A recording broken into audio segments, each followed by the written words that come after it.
Here we have the 1998 Toyota Corolla 2 Super Windy G. Can't think we can make this name any longer, but we can because it's four-wheel drive. And seeing as I just returned from California, we're going to do this in honor of our sponsor, which we're not sponsored by them, but because I was out there, we're going to wear the In-N-Out Burger hat back here in Pennsylvania. So the car itself, 1.5, this is the 5E motor, same motor that's in the Toyota Paseo here in the United States. It is full-time four-wheel drive. There is no buttons to hit. There's nothing on the fly. It's four-wheel drive all the time. This car in America, although it was never sold here, would have been the Tercel. The Tercel is not really sold in Japan, so in America it was a Tercel. But this is a Corolla 2. So on this you get very cool all-glass headlights, the cool Corolla 2 logo that we've already showed you. It is a three-door hatchback. This is the automatic. Not a quick car at all. 93 horsepower, 100 pounds of torque. But it does well at high speeds. I've had this on the highway, 2-hour trips each direction, and it does quite well on the highway. Acceleration, not its best trick, but just a steady car. I love the way the car looks. It's simple hatchback looks, as you can see. I love the Super Windy G logo. I love the cloth interior. Very cool blue cloth. The back seat, I'm gonna open this up and take a look. The back seat is right here. It is not a split seat, it is a solid seat. And I can only assume that's because of costs. This is an economy car in Japan. Yet, despite the economy, it has quite a lot of features that the upscale cars would have. It has power windows. This window is automatic up and down. It's got power mirrors. It's got air conditioning. It is an automatic. But ironically enough, it does not have the button to bring the mirrors in. And it does have mirrors up on the sun visors. Very cool. It does have an airbag both sides. It's got ABS. We're going to walk around to the back here and I'll show you. My hat is really struggling here.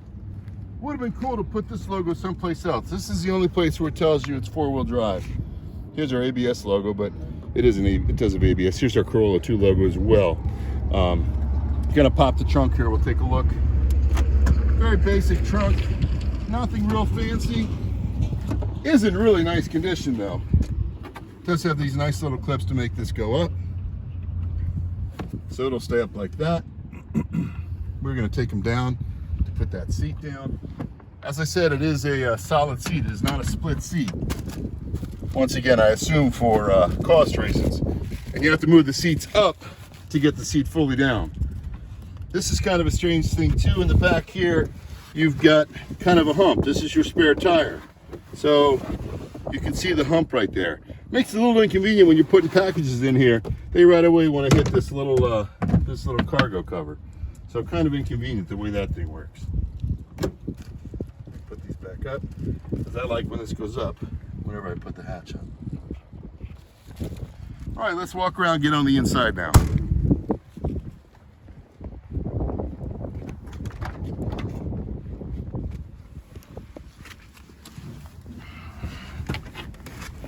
Inside, very basic car.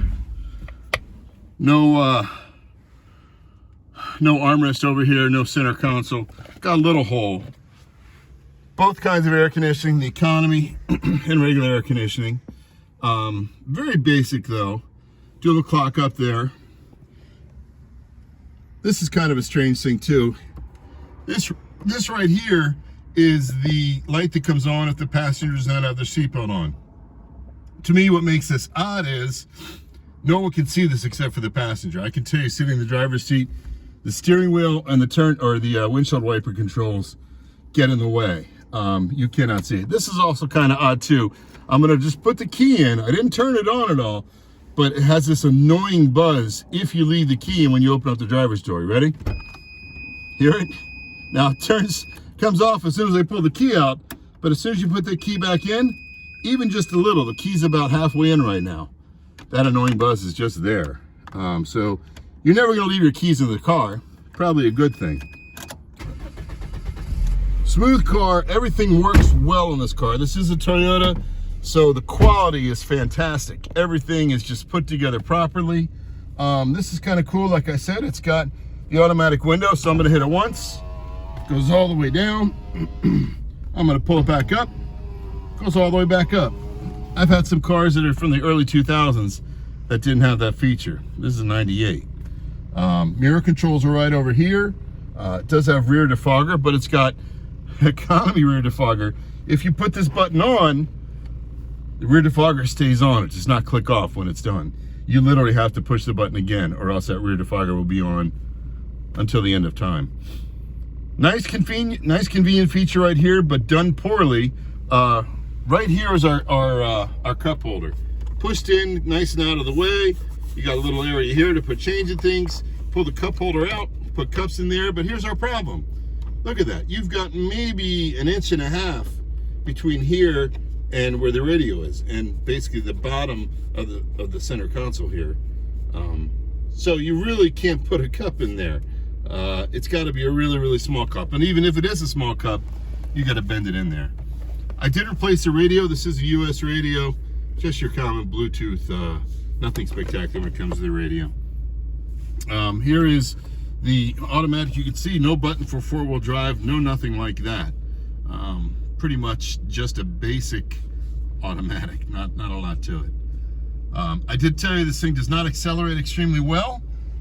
Gets good gas mileage, gets about 600 to 700 kilometers on a tank, and it looks like it's just under a 10-gallon tank. But man, the car just drives well. It's a Toyota, so it drives the way you would think a 90s Toyota would drive.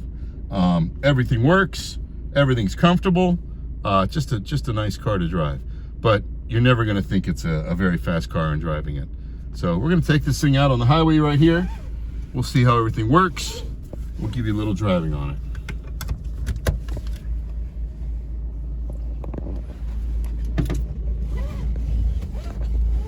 This is kind of cool too. I'm just going to show you. I find this very useful because I really just look up at the dashboard now to see what gear I'm in. Japanese car, so it does beep when you put it in reverse. But whatever gear you go into, it switches right up on there. So I find this extremely useful. I don't look down at the automatic shifter at all anymore. All right, let's put my seatbelt on here.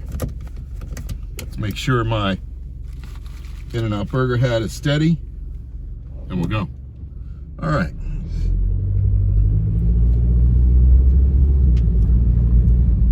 This is a 3-speed automatic. Drive, second and low, not a 4-speed. But it really doesn't need it. I mean, like I said, I've had this thing out on the highway going 80, pushing 90. It's not revving real high. It revs pretty low, though there is no tachometer. Gauge-wise, all you get is fuel, a temperature gauge. You do have a little warning light that comes on if you're low on fuel, but that comes on at the very, very end. And you have a trip odometer, but that's about it. And it is in kilometers. This is from Japan. Very happy horn. Always like to beep the horn. So we're cruising along at 60 kilometers right here. No problem at all. We're going at what, about 40 miles an hour, 45, somewhere in that range. I'm gonna get us out onto a road where we can go a little bit faster, and we'll step on this thing and see what it's got, see what it'll do. Brakes are good, brakes are solid, they brakes the way it should. Didn't jam on the brakes at all, so I don't really know the ABS, but overall the car is just nice and easy to drive. This is one of those cars, I tend to bring in cars like this, that are cars that what I would say is, it's cool because you're getting a right-hand drive car, and or you're getting a car that was never sold here in America. But here's what you're getting too. This car, for the most part, can be repaired, general maintenance, all done at any of your nationwide chains, whether it's Mavis, whether it's Monroe, Firestone, whoever. They'll all be able to change your brakes, do your oil changes, do everything the way a US car would do. But instead of having a boring US car, you have a Japanese car, you have a right-hand drive car. So when you go to Cars and Coffee, you know, instead of spending a lot of money to maintain the car, or having to send off to Europe or to Japan to get parts, You're not doing any of those things. You're literally getting a car that can be maintained right here in the United States pretty easily. Not everything, but pretty easily. All right, so car itself handles well. Steering is nice and light. Like I said, brakes are responsive. Only thing it lacks is in the power department. Pleasure to drive, easy to drive. We're gonna get right up here. I'm gonna pull over up here, and we're gonna look under the hood real quick.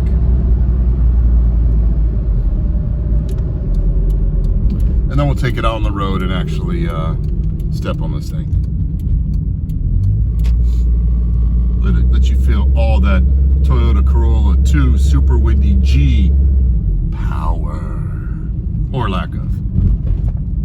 All right, we're just pulling in a simple cul-de-sac here. We'll go take a look at the motor. Should be good right here. No one's here. Park, we're gonna leave the motor running so you can hear it.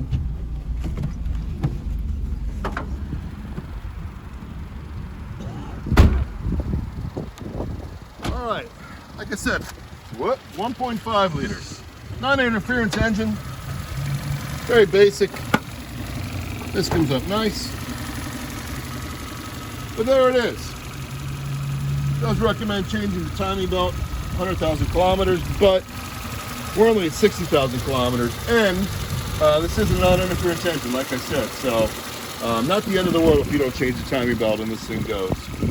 Always really nice with the Japanese cars, right up in here. So up here's our VIN plate. Gives you the model number right there. Gives you the VIN number right here. But very cool, it gives you the engine right here. So very easy. Actually, here's the VIN number right here. But here's the engine number. So you can very easily look these engines up and find out whatever you need to find. All right, let's get back in this. We'll go step on it, and then we'll give it a no sleep score.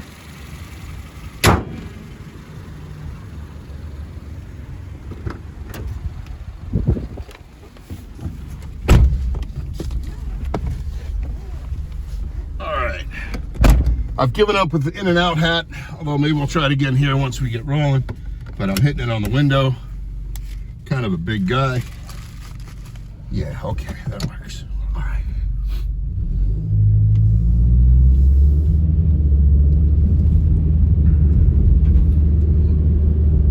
Easy to see out the car as well.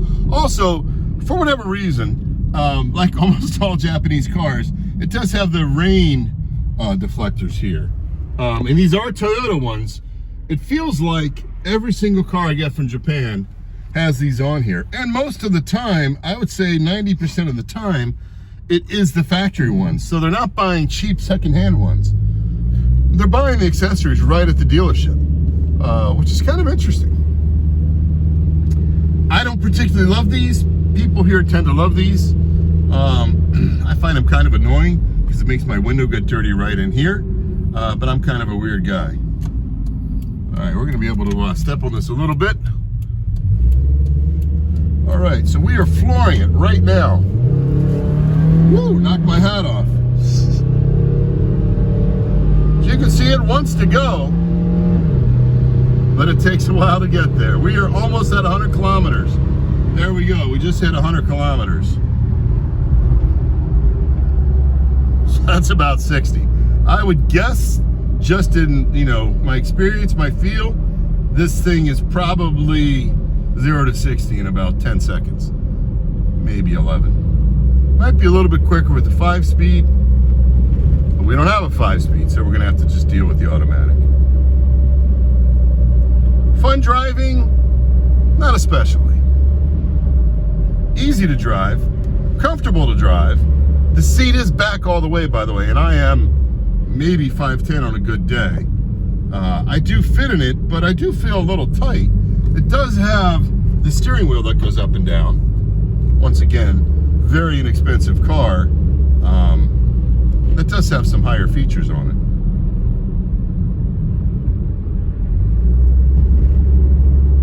Now this car has sold on Cars and Bids actually, and the new owner will be picking this up shortly. I've told her this is a fantastic car. She's gonna love it. It's gonna be a nice I don't know if she's going to daily drive this thing or just enjoy it. But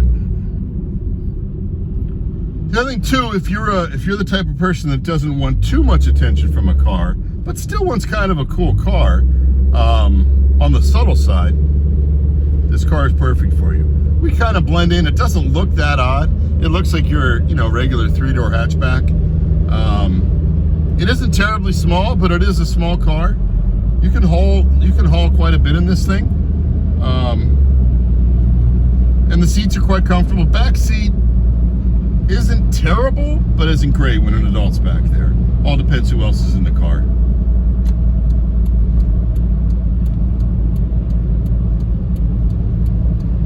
But I gotta think, if this car was ever sold here, if Toyota had decided to sell this car, I think it would have done pretty well.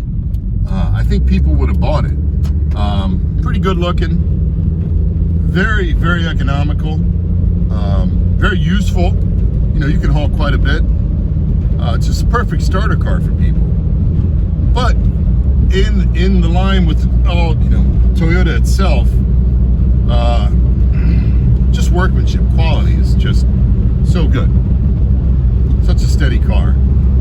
Feels like you're driving a more expensive car than you really are. But that's kind of the Toyota way, I guess.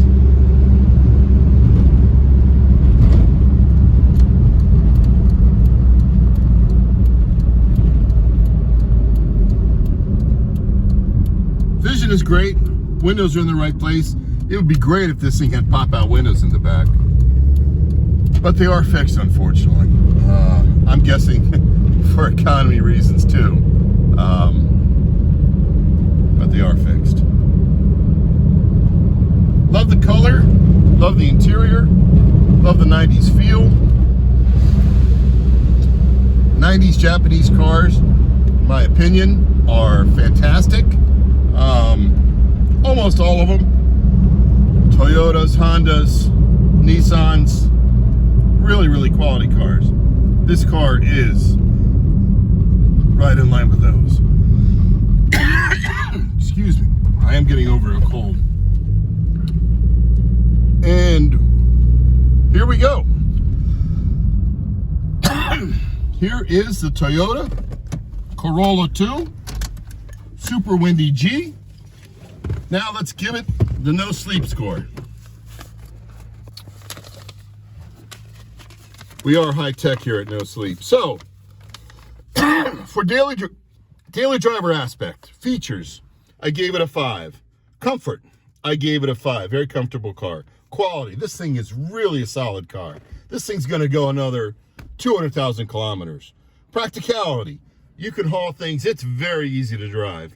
Value, 8 for practicality, 8 for value. Both are just the strong suits of this car. Now we're going to get the fun factor, okay?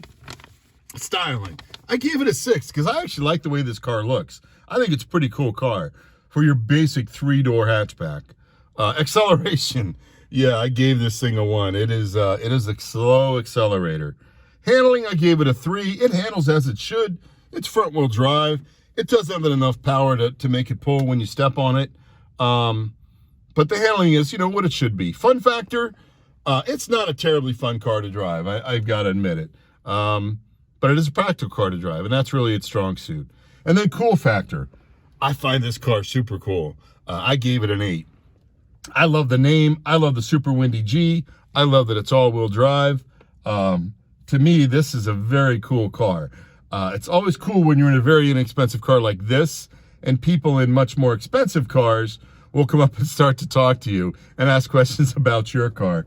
Meanwhile, their car is probably, I don't know, 10, 20 times what this thing is, yet they're interested in this car, which is always kind of a cool thing. It just tells me that I'm not wrong. This is a cool car. The cool factor should be high.